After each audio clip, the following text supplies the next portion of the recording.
9월 첫 번째 주일입니다. 언제 이렇게 9월달이 되었는지 모르겠어요. 그렇죠? 예. 매달 첫 번째 주일에 우리가 함께 나누는 약속과 다짐이 있죠. 예. 우리 교회 사명 선언입니다. 여러분이 기억하시는 대로 화면에도 오를 건데 우리 같이 한번 마음을 담아서 우리 다짐해 볼까요? 상황중앙장로교회는 하나님의 영광을 위하여 하나님께 예배드리며 사랑으로 교제하며 예수님의 제자가 되어 삶으로 복음을 전파하는 하나님의 백성입니다. 아멘. 하나님께서 우리를 그런 백성 삼아 주실 줄로 믿습니다. 그 놀라운 축복이 우리 교회에 있었으면 좋겠습니다. 지금도 저는 이렇게 태가 없는 안경을 씁니다. 예. 안경 쓴 사람들은 안경 태도 때때로 바더가 될 때가 있어요. 그래서 태가 없는 안경을 쓰면 안경 안 쓴 것처럼 시선이 훤해지고 참 좋아요. 한 30년쯤 됐나요? 그때 처음 이 태가 없는 안경을 쓰고 새로운 세상을 만난 것처럼 참 좋았습니다. 안경을 쓰지 않은 것처럼 시원한 게 얼마나 좋았는지. 그런데 문제가 생겼어요. 한 며칠쯤 지났는데 그 좋은 안경이 없어진 겁니다. 서랍을 다 뒤지고 책장 사이사이를 살펴보고 혹시 책상 뒤로 떨어졌나 싶어서 먼지 속을 헤매며 안경을 찾았는데 찾을 수가 없습니다. 얼굴이 벌게지도록 한참을 안경을 찾느라고 애를 썼는데 찾지를 못했어요. 얼굴은 땀 범벅이 됐죠. 그래서 얼굴을 좀 씻으려고 세면대에 서서 얼굴을 씻으려고 하는데 안경이 있었습니다. 어디에 있었을까요? 제 얼굴에 있더라고요. 제가 그 안경을 쓰고 제 안경을 열심히 찾은 것이었습니다. 한편으로 좀 섭섭한 마음도 들었지만 안경을 찾은 다행스러움이 더 컸답니다. 비슷한 경험들이 여러분에게도 있으시죠? 뭔가 잃어버렸다가 다시 찾으면 참 좋습니다. 감사함이 있죠. 사람을 잃어버렸다가 찾으면 더 기뻐요. 실제로 아이를 잠깐 잃어버렸다가 다시 찾게 되면 그 경험은, 그 기억은 평생도록 잊을 수가 없는 것이지만 혹은 갈등이나 다툼으로 잠시 멀어지는 그렇게 잃어버렸던 사람을 다시 만나 관계가 회복되는 것도 얼마나 기쁘고 즐거운 일인지 모릅니다. 사람을 다시 찾아도 이렇게 기쁜데 하나님 잃어버렸다가 다시 찾으면 얼마나 좋을까요? 오늘 본문의 말씀은 이스라엘 백성이 하나님을 다시 찾은 감격의 시입니다. 그들은 어쩌다가 하나님을 잃어버렸을까요? 구약 성경을 읽다 보면 이스라엘 백성과 가장 많은 다툼을 가진 민족 블레셋이라고 하는 민족입니다. 지중해 해안가에 일찌감치 터를 잡고 살던 호전적인 사람들이죠. 그러니 그들이 사실은 이스라엘 백성보다 먼저 가나안 땅의 주인이었답니다. 그런데 어느 날 그 땅에 이스라엘 백성들이 들어왔죠. 그러니 둘 사이에서는 갈등과 다툼이 끊일 수가 없었습니다. 사무엘상 4장의 말씀에도 아벡, 이후에는 에벤 에셀이라고 하는 이름으로 불리워지는 지명인데요. 그곳에서 블레셋과 어떻게 전투가 벌어졌는지를 기록하고 있어요. 이스라엘은 아직 왕이 없었습니다. 그래서 군대를 이끌고 있는 사람은 제사장의 아들들이었던 홈니와 비느하스라고 하는 사람이죠. 호기 있게 전쟁터에 나섰습니다만 첫 번 전투에서 그만 이스라엘의 장정들 4,000명이 전사하고 맙니다. 큰 패배이죠. 특단의 조치가 필요했습니다. 그들 마음속에 떠오른 것은 법궤를 가져오자라는 것이었죠. 아마 하나님을 모셔오자라고 하는 의미였을 것입니다. 성전을 건축하기 전이라 하나님의 전은 사무엘이 기도하던 장소 실로라는 곳에 있었습니다. 그곳에 사람들을 보냈고 법궤를 가져다가 전쟁터로 옮겨왔죠. 이스라엘 백성들 사기가 충전했습니다. 그리고 블레셋은 두려움에 사로잡힙니다. 그런데 정말로 블레셋 사람들이 두려웠던 모양이에요. 블레셋이 죽기 살기를 작정하고 싸움에 임합니다. 전쟁의 결과는 다시 블레셋이 이겼습니다. 이스라엘의 전사자는 회복이 불가능할 정도로 많아서 이번에는 3만 명이 전사를 했어요. 대장격인 홈니와 비느하스도 그 전투에서 죽습니다. 그런데 더 심각한 것은 법궤도 빼앗긴 것이었습니다. 사무엘상은 이렇게 기록해요. 4장 11절에 하나님의 궤는 빼앗겼고 엘리의 두 아들 홈니와 비느하스는 죽임을 당하였더라. 아마도 이스라엘은 법궤, 보물처럼 여기던 작은 나무 상자를 잃어버린 것이 아니라 하나님을 빼앗겼다고 생각했을 것입니다. 충격적인 사건이죠. 얼마나 놀랐던지 이 소식을 들은 엘리도 죽습니다. 사무엘상 4장 18절의 말씀에 보니 하나님의 궤를 말할 때 하나님의 궤가 잃어버렸습니다. 빼앗겼습니다. 라고 하는 보고이죠. 엘리가 자기 의자에서 뒤로 넘어져 문 곁에서 목이 부러져 죽습니다. 마침 전쟁에 나간 비느하스의 아들, 비느하스라고 하는 아들, 그 아들의 아내는 임신 중이었습니다. 그런데 이 소식에 충격이 되어서 조산을 합니다. 그리고 그 아이를 해산하는 과정이 난산이었죠. 아이를 낳던 여인은 죽어가며 아기의 이름을 이가봇이라고 지었습니다.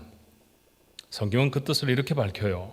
사무엘상 4장 21절에 이르기를 영광이 이스라엘에서 떠났다 하고 아이 이름을 이가봇이라 하였으니 하나님의 궤가 빼앗겼고 그의 시아버지와 남편이 죽었기 때문이었다라고 말합니다. 하나님의 영광이 떠났습니다. 그렇게 이스라엘 백성은 하나님을 잃어버린 것 같았어요. 네, 여러분, 곰곰 생각해 보면 하나님은 사람이 잃어버리고 말고 하는 분이 아니시잖아요. 하나님이 자기 백성을 버리시지 않는 한 하나님을 잃어버릴 수는 없습니다. 하지만 마치 하나님은 포로로 잡혀가시듯이 그렇게 블레셋에 들어가셨습니다. 왜냐하면 하나님이 하실 일이 있으셨기 때문입니다.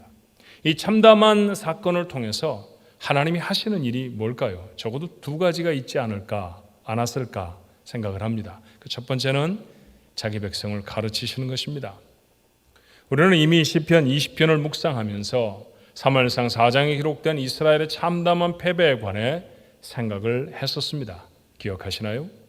도대체 무엇이 잘못된 것이었을까요? 홈니와 비느하스 그리고 이스라엘 백성들 영적으로도 도덕적으로도 부패한 사람들이었습니다.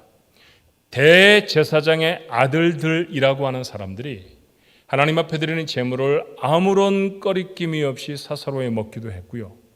그리고 제단에서 하나님 앞에 예배 드리는 것으로 수종드는 여인들과 관계를 갖는 것에 조금도 부끄러워하지 않았습니다. 자, 지도자들의 모습들이 그랬으니 그 밑에 백성들도 모두 다 그렇게 따라가며 살았던 경박하고 가벼운 사람들입니다. 그들이 지금 전쟁터에 몰려왔죠. 그리고 첫 번째 전투에 패했습니다. 그들이 지금 간절히 소망하는 것은 승리입니다. 하나님에게는 관심도 없었습니다. 하나님은 자기 백성의 절박함을 모르지 않으셨을 것입니다. 그렇지만 아무리 절박해도 하나님이 주시는 복이 하나님보다도 중요할 수는 없습니다. 하나님을 소원을 이룰 도구로 취급하는 한 하나님은 그런 인생에 아무 일도 이루지 않으십니다. 그래서 하나님은 마치 힘없는 노인처럼 블레셋의 포로가 되셨습니다. 그럴 리가 없다는 사실을 우리가 잘 압니다. 세상에 어떤 군대가 하나님보다 강할 수가 있을까요? 법궤를 들여다보거나 허락이 없이 만지기만 해도 죽을 수 있습니다. 그런데 어떻게 빼앗길 수 있겠습니까? 그런데 그렇게 되었습니다. 하나님이 허락하지 않으시면 일어날 수 없는 사건입니다. 하나님이 그렇게 하도록 허락하셨다는 얘기죠. 무엇을 위해 그렇게 하셨을까요? 정말 중요한 것이 무엇인가를 자기 백성에게 가르치시기 위함이셨습니다. 하나님이 주시는 승리보다 하나님이 더 중요하다는 사실, 이스라엘 백성은 비로소 배웁니다. 하나님은 오늘날 우리에게도 종종 이렇게 하신다 생각이 들어요. 세상의 사람들이 하나님을 비난합니다. 한때는 그런 표현을 했었어요. 손가락을 가진 사람은 모두 다 그 손가락을 들어서 하나님과 교회를 비난하는 것 같은 그런 세월을 지난 적이 있습니다. 여러분 속상하지 않나요? 하나님이 천벌이라도 좀 내려주셨으면 좋겠는데 저 불경한 입술들을, 저 못된 마음들을 왜 그냥 두실까? 그런 생각을 하신 적은 없어요? 하나님은 침묵하셨습니다. 곰곰이 생각해 보면 사실 세상이 비난한 것은 하나님이 아니었습니다. 하나님을 아는 게 있어야 하나님을 비난하죠. 그들이 비난하는 것은 하나님이 아닙니다. 하나님을 믿는다고 하는 우리의 삶을 비난하는 것입니다. 하나님보다도 하나님이 주신 돈, 하나님이 주신 명예, 하나님이 주신 즐거움에 취해서 살았던 우리를 비난하는 것, 그게 바로 세상의 손가락들이었죠. 저는 천국이 있다고 분명히 믿습니다. 하지만 천국을 믿는 사람들이 이 땅보다 훨씬 더 귀하고 좋다고 그렇게 배우고 그렇게 알고 있는 천국을 확신하는 사람들이 이 땅에서 모든 것을 다 누려야 하겠다고 욕심을 내려놓지를 못합니다. 하나님이 가르치신 말씀이 있는데도 그 말씀대로 살지 않습니다. 누군가가 무엇을 말하면 만약 그 사람을 사랑한다고 하면 그대로 합니다. 아내를 지극히 사랑하는 남편이라고 하면 아내가 힘들어서 여보 좀 도와주실래요? 라고 말하면 서슴없이 청소기를 들거나 아니면 부엌에 설거지하는 개수대 앞에 설 것입니다. 사랑하기 때문에 그의 말을 하나도 떨어뜨리지 않고 듣는 것이죠. 아니, 하나님을 무서워라도 했다고 하면 어떻게 하나님 말을 듣지 않을 수가 있을까요? 학교 다니실 때 기억하시나요? 팔뚝에 완장 같은 거 차고 주번 그렇게 붙였던 그런 거 해보신 적 있죠? 선생님이 가끔 말씀하십니다. 주번 물도와. 그러면 여러분 얼마나 지체하시나요? 발딱 일어나서 교실 문을 나가 아무리 중요한 강의 중에라도 친구들이 먹을 주전자에 물을 떠서 교탁 뒤에다가 갖다 놓곤 하진 않았습니까? 선생님 한 분의 말씀도 두렵고 어렵다고 생각하면 들었던 것이 우리의 어린 시절의 모습입니다. 그런데 하나님의 말씀을 듣고 있지 않다고 하면 하나님이 무섭지 않다는 얘기죠.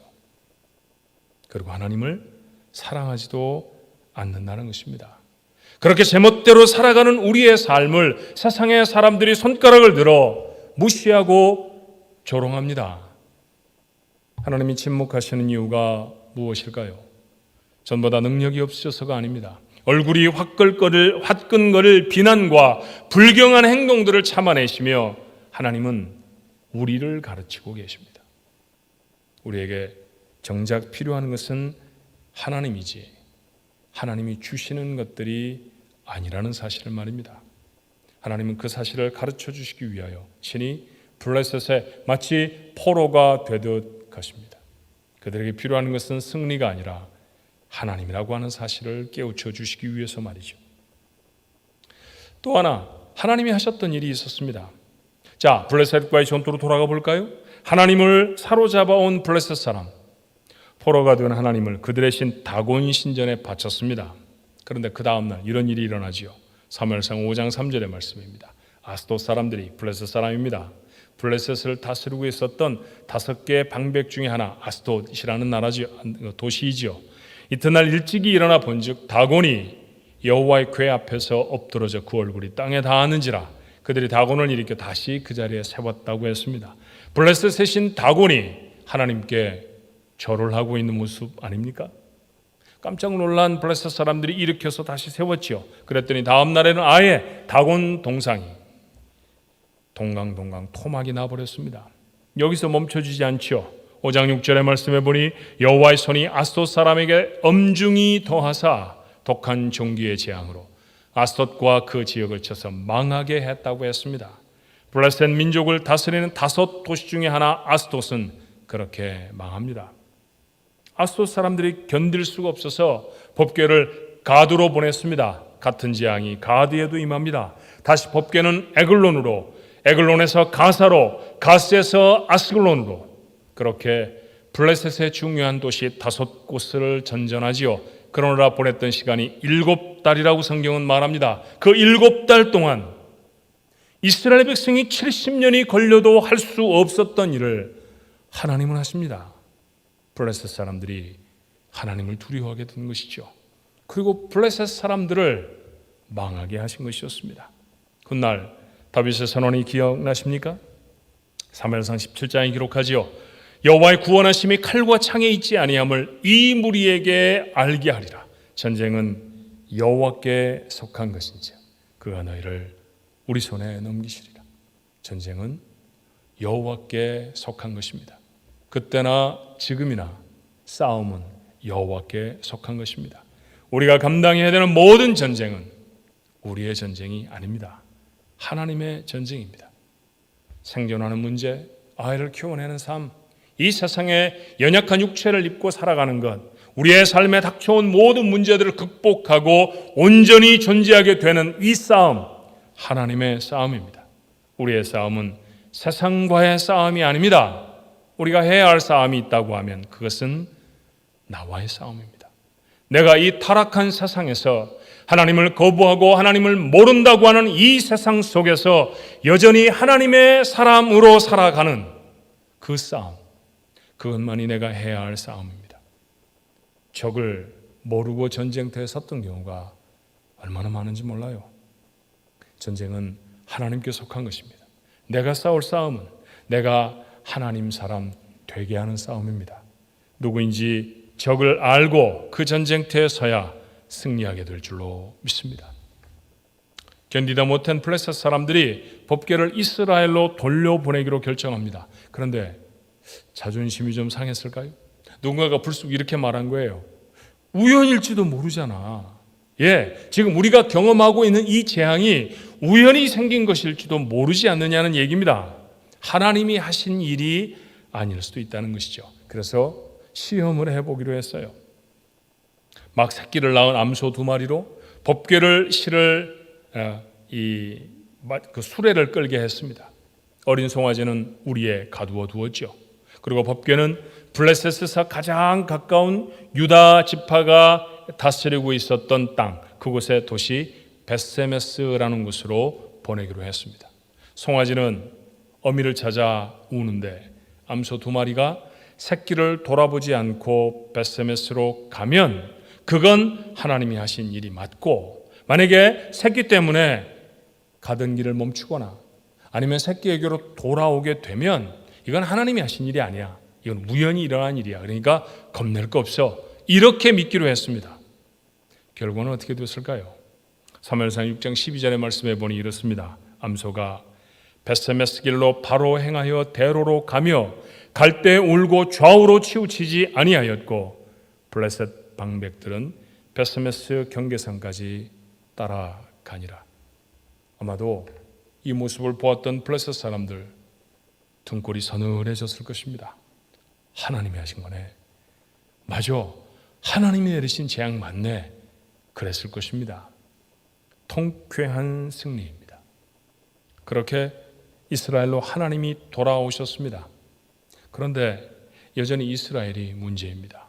벳세메스 사람들이 신기하다고 법궤로 달라들어서 그 법궤를 열어본 것이죠. 블레셋 사람들이야 법궤를 어떻게 다루어야 하는지 배운 적이 없으니까, 하나님이 이렇게 하신 말씀들을 그들은 알지 못했으니까 그것에 책임을 물어 그들을 벌하지는 않으셨을지라도 이스라엘 백성이야말로 법궤를 아무나 만질 수 없다는 사실을 모르지 않지 않았습니까? 그런데 그들은 그 법궤로 달라들어서 법궤의 뚜껑을 열고 그 안에 무엇이 들었는지, 그 안에 블레셋 사람들이 어떤 진귀한 보물들을 넣어 주었는지 살펴보기 시작합니다. 함부로 궤를 열었던 사람들 70명이 생명을 잃어버립니다. 그들에게는 아직도 하나님이 그렇게 가벼웠던 모양입니다. 재앙을 당하고 나니 하나님이 두려워졌을 것입니다. 하나님이 무거워졌습니다. 그래서 이제는 다른 도시로 보냅니다. 이번에는 예루살렘 북서쪽 8마일쯤 떨어진 기럇 여아림이라고 하는 도시로 보내지요. 그리고 하나님의 법궤는 이곳에서 20년 동안 머물러야 했습니다. 두려웠던 블레셋 사람들이 보낸 법궤입니다. 그런데 그 법궤가 이스라엘 사람들에게도 두려움을 주었습니다. 두려웠던 백성들, 어찌할 줄을 모른 채 그곳에 두고 세월이 20년이나 지났다는 것이죠. 사무엘상 7장 2절의 말씀에 보니 궤가 기앗 여아림에 들어간 날부터 20년 동안 오래 있은지라 이스라엘 온 족속이 여호와를 사모하니라. 그리고 드디어 다윗이 왕이 되었습니다. 자신의 궁궐을 짓고 궁궐 가운데 법궤를 모실 장소도 정성껏 준비를 합니다. 누구보다도 하나님 사랑했던 사람이 다윗이지요.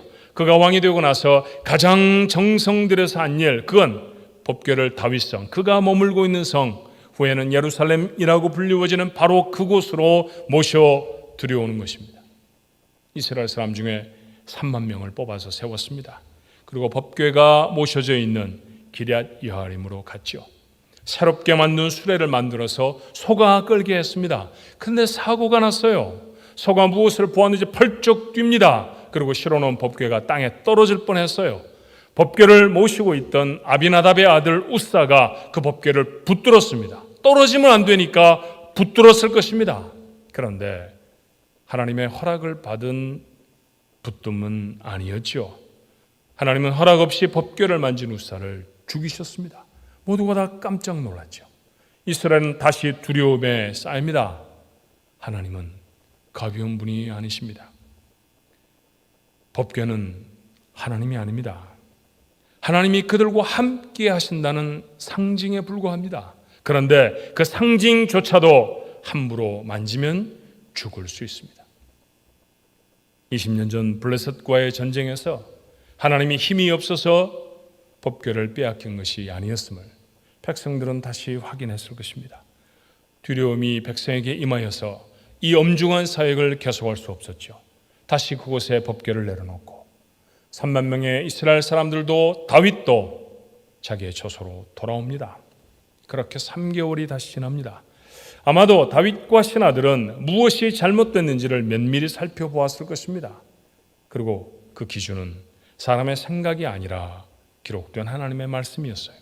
율법을 샅샅이 뒤집니다. 도대체 어떻게 법궤를 대하여야 하는지에 대해 그들은 새롭게 연구하고 공부했던 것이죠. 말씀을 펴고보니 잘못된 것이 있었습니다. 법궤는 짐승이 끄는 수레에 실어서 옮기는 게 아니었습니다. 정해진 사람들이 어깨로 매야 하도록 율법에 규정되어 있었습니다. 이제 다시 법궤를 모셔오려는 다윗이 백성에게 이렇게 말해요.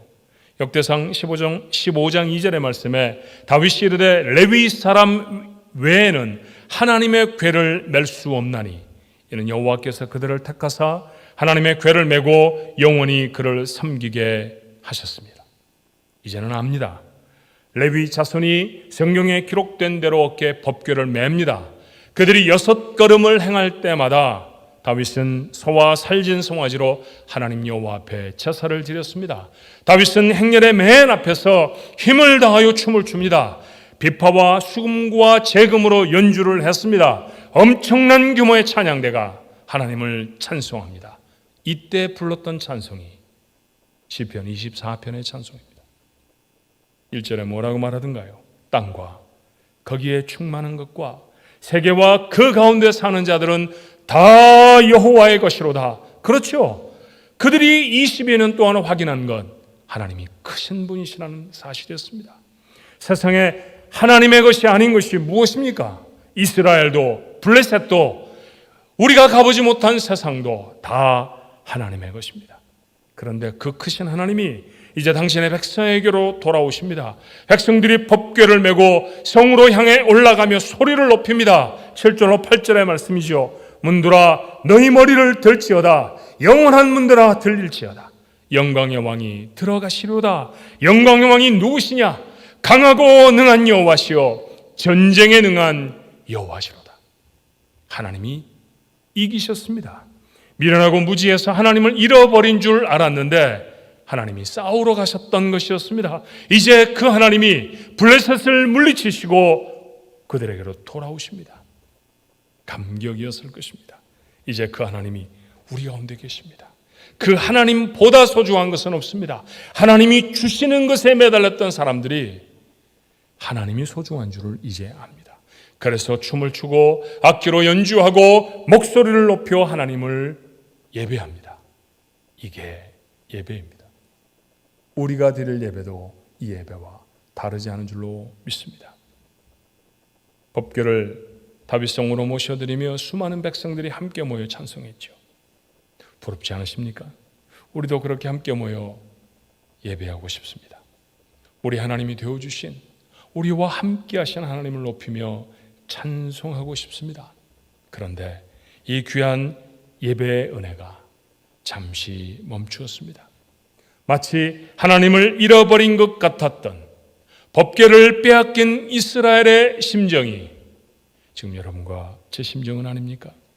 그런데 오늘 말씀을 찬찬히 읽으며 잠시 멈춤의 유익이 새롭게 깨달아졌습니다. 이스라엘의 법궤가 없을 때 그들은 어느 때보다 하나님이 간절해졌지요. 맞아요. 멈춤의 첫 번째 유익은 하나님이 간절해지는 것입니다.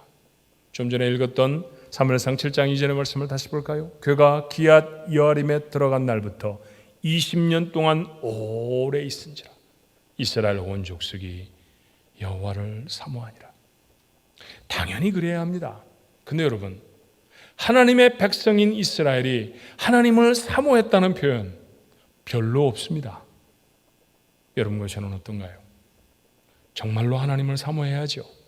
그런데 우리의 일상 속에 하나님을 그렇게 사모했던 적들이 이전에 많지 않았습니다.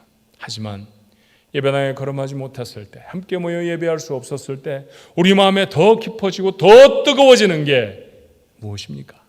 하나님을 향한 간절함이죠. 마침내 법궤가 이스라엘 백성에게 진정한 의미로 돌아왔을 때 그들은 감격합니다. 이 감격이 시편 24편이 되었습니다. 잃어버리지 않았었다면 가질 수 없었던 감격이었고 찬송이었습니다. 우리는 결핍을 통해서 소중함을 배우는 사람들입니다. 공항에 한 번씩 나가보시죠. 공항에서 가족을, 친구를 만나는 사람들이 가장 많이 하는 게 뭡니까? 꼭 끌어안습니다. 미국말로 허그라고 하는, 다 끌어안습니다. 집에서 안 끌어안았던 아버지도 공항에 나오면 예외가 없이 아내를 끌어안고 아이들을 끌어안습니다. 왜 그럴까요? 보고 싶었다는 것이죠. 여행이 얼마나 길었는지 그 하나하나에게 다 물어보지 않았습니다. 그러나 그 여행이 일주일이든 한 달이었든 자기의 사랑하는 사람의 부재가 그들의 소중함을 더하게 되는 것이죠. 저만 해도 매일같이 안아주지 않았던 아이들을 공항에서 다른 나라로 출발할 때, 다른 나라에서 돌아올 때는 예외 없이 안게 됩니다. 보고 싶었다는 얘기입니다. 사랑하는 것 깨달아 알게 됐다는 것입니다. 잠시 그 사람이 없어 보면 그 사람이 소중한 줄을 압니다. 그래서 있을 때 잘해, 이 말은 난 진리라고 믿습니다. 있을 때 잘해. 시장이 반찬이라는 말도 아십니까? 밥을 깨작깨작 먹는 사람 한 사흘쯤 굶겨보면 어떨까요? 그러면 밥 맛있어집니다. 어떤 반찬과 함께 먹는 밥보다 시장할 때 먹는 밥이 최고로 맛있습니다. 밥을 먹지 못하는 상황이 되면 밥이 맛있다는 사실을 알죠. 밥 얘기하면 이 세상에서 제일 맛있는 밥 여러분 아시죠? 매주일마다 교회에서 말해주는 국밥입니다.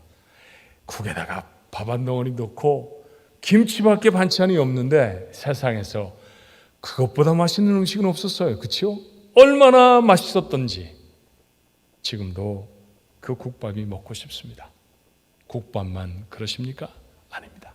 이 아름다운 예배당에서 함께 예배하고 싶습니다. 질병이 다 멈춰지고 극복하고 우리 모두가 다 마스크를 벗어젖히고 사람들을 대할 수 있게 되면, 그렇게 예배당에 나와 예배하게 되면 손뼉을 치며 찬양할 것입니다. 다윗처럼 춤을 덩실덩실 추면서 그렇게 예배할 것 같습니다. 잠시 할 수 없었던 시간을 통해 하나님은 우리에게 하나님에 대한 간절함을, 그 하나님을 예배하는 일에 대한 간절함을 우리 마음에 심으십니다. 이 간절함이 있어야 그 예배가 진짜지요. 맞아요. 멈춤의 두 번째 유익은 감격을 회복하는 것입니다. 사마리아 여인이 어디서 예배해야 하느냐고 예수님께 물었습니다. 사마리아 사람은 예루살렘에 올라가 예배하기가 어려웠기 때문이죠. 그때 그에게 하신 주님의 대답이 이랬습니다. 요한복음 4장 24절에 하나님은 영이시니 예배하는 자가 영과 진리로 예배할지라. 잘 아는 말씀입니다. 사마리아, 예루살렘이 중요한 것이 아닙니다. 예배하는 사람의 중심이 중요합니다. 예배당, 내 집, 내가 일하는 일터, 그 곳, 그 장소가 중요한 것이 아니라 그 자리에서 예배하는 내가 과연 예배의 진정성을 마음에 담고 예배하는가라고 하는 사실이 더 중요하다는 것, 우리가 예배당에 모여 예배하지 못할 때 깨닫게 됩니다.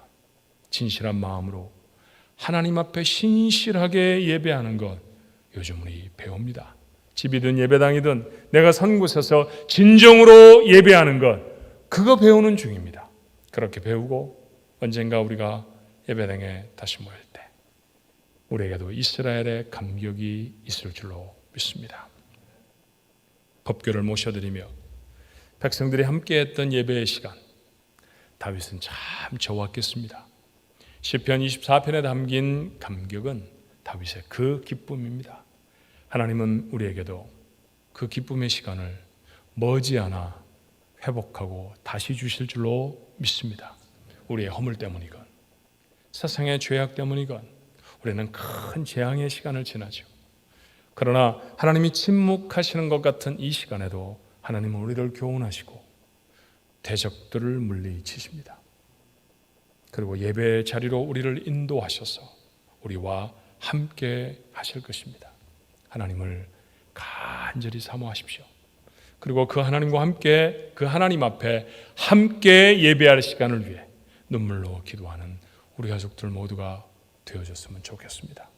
어떤 곳에서라도 예배하는 것, 중심으로 예배하는 것이 중요하다고 해서 현장에서 함께 모여 예배하는 이 예배가 중요하지 않은 것은 아닙니다. 너무나 중요한 예배입니다. 이렇게 모였을 때 우리 안에 성령의 놀라운 임재, 놀라운 역사, 하나님을 바라보게 되는 우리의 한 마음 되어짐, 오늘 시편 24편이 기록하고 있는 사건들 아닙니까? 그게 우리에게 회복되어야 할 것입니다. 그게 미래의 사건으로 잠시 유보되어 있습니다. 그래서 우리 마음에 더 간절합니다. 언젠가 다시 만났을 때 누가 시켜서가 아니라, 남이 하니까가 아니라, 내 흥에 겨워서가 아니라 거룩하고 위대하신 하나님, 그 하나님이 다시 자기 앞으로 우리를 불러주신 그 놀라운 사건 때문에 감사하고 감격해 하나님을 뛰며 찬양할 수 있는 여러분 모두가 되시기를 주님의 이름으로 축원합니다. 기도하십시다. 하나님을 잃어버린 줄 알았습니다. 가슴이 철렁하는 사건이 있은 후에 20여 년을 법궤를 가지고 있지 못한 채 지나갑니다. 그러다가 하나님의 법궤가 하나님이 계셔야 할 장소 다윗성으로 들어옵니다. 문들아 머리를 들지어다. 영광의 왕이 들어가시니 문들아 머리를 들지어다. 아마 목이 쉬었을 것입니다. 눈에서는 눈물이 났을 것입니다. 그렇게 그들은 함께 모여 하나님을 찬송하고 예배합니다. 우리에게도 이 시간이 속히 주어지게 하여 주옵소서. 우리 하나님 앞에 한 목소리로 찬송하고 우리 하나님의 임재를 우리 모두가 다 확인하며 기쁨으로 찬양하고 예배할 수 있는 귀한 시간 저희에게 있게 하여 주옵소서. 눈에 보이지도 아니하는 바이러스, 이 질병의 창궐함으로 말미암아 예배도 멈춰져 있고 사역도 멈춰져 있으며 믿음의 교제도 중지되어진 상태입니다. 그러나 하나님이 힘이 없으셔서가 아니라 우리에게 본질을 회복케 하시는, 우리 믿음의 진실성을 회복케 하시는 하나님의 기간인 줄로 믿사오니 아버지 하나님, 여전히 우리 안에 일하시는 하나님의 역사가 우리를 다듬어내게 하시고 전보다도 더 정갈한, 전보다도 더 거룩한 하나님의 백성으로 서서 우리의 드려지는 예배가 온전하고 진실한 예배가 되게 하여 주옵소서. 지금도 각 처소에서 하나님을 예배하는 우리 가족들, 저들의 예배가 우리 하나님의 보좌에 상달될 수 있게 도와주옵시고 언젠가 우리를 다시 모으셨을 때 누가 말해서가 아니라 그래야 할 것 같기 때문에가 아니라 우리 마음에 솟아오르는 감격을 주체할 수 없어 기쁨으로 찬송하고 감격으로 하나님 앞에 나서는 귀하고 복된 예배가 되도록 역사해 주옵소서. 이 어려운 기간을 잘 지나게 하시되 이 지나는 동안에도 여전히 우리 안에 일하시는 하나님의 사건들을 경험하면서 지날 수 있는 우리 가족들 모두가 되도록 축복하여 주옵소서. 영광을 받으시되 우리 주 예수 그리스도의 이름으로 기도하옵나이다. 아멘.